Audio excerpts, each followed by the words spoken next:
as of course you all know, the explosion occurs within 17 seconds of his arrival at the valet. But I would like to highlight a couple of things that the teams found inside of the Cybertruck that are useful to the investigation. And that, first and foremost, is a military identification. We also found a passport. We found a Desert Eagle 50 caliber semi-automatic pistol. And if you'll notice on a lot of these guns that we're going to talk about here, they're almost just burnt beyond recognition as well. There's a SLR model B30 semi-automatic firearm, number of fireworks that were still in the vehicle that had to be removed.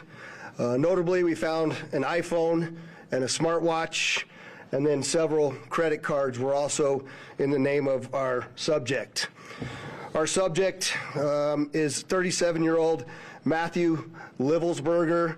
He's of Colorado Springs, Colorado, born July 22nd of 1987.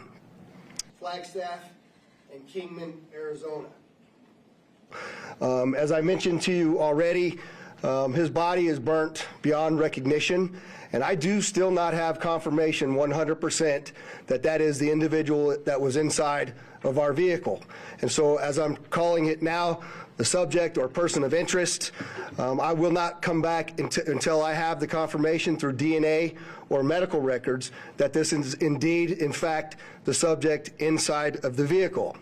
Now, further complicating this identification of this individual, we also discovered through the coroner's office that the individual had sustained a gunshot wound to the head prior to the detonation of the vehicle.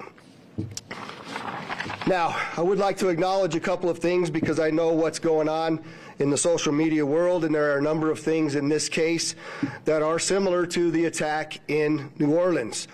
We do know that our subject here served in the military. In fact, he's a current member of the military. Both of the subjects served at Fort Bragg, North Carolina. What we do know about that is it's a very large military base, and we have no record that they served in the same unit or even at the same years at Fort Bragg, something that continues to remain under investigation. The question is generally about the security posture, and that's entirely our entire community, not only. Obviously, we're always concerned in these sorts of events to ascertain what the motive is. We understand that's everybody's at the forefront of everyone's thoughts, and so looking into exactly what the motivation is remains our #1 priority. And conclusively determine what the nature of this we have to focus on what we know and what we don't know. We know we have a bombing, absolutely, and it's a bombing that certainly has factors that raise concern. It's not lost on us that it's in front of, of the Trump building, that it's a Tesla vehicle, but we don't have information at this point that definitively tells us or suggests it was because of this particular ideology or the, any of the reasoning behind it. That's the purpose of the investigation that we're conducting, is to get to the bottom of exactly what happened, why and how.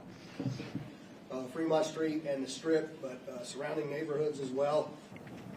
The question is, am I comfortable calling it a suicide mission? I'm comfortable calling it a suicide with the bombing that occurred immediately thereafter. I'm not giving it any other labels. And with the forensic. Any idea if the suspect has been in touch with any outside terror? So the question is, are we able to recover the video from the Cybertruck? And many of you may know that those Cybertrucks contain a tremendous number of cameras. Again, Mr. Musk has sent out a number of his folks that will be arriving here this afternoon with the intent to try to capture the part of that captured all of the video from inside of the truck. Sir? Thanks for all your great work. Thanks, sir.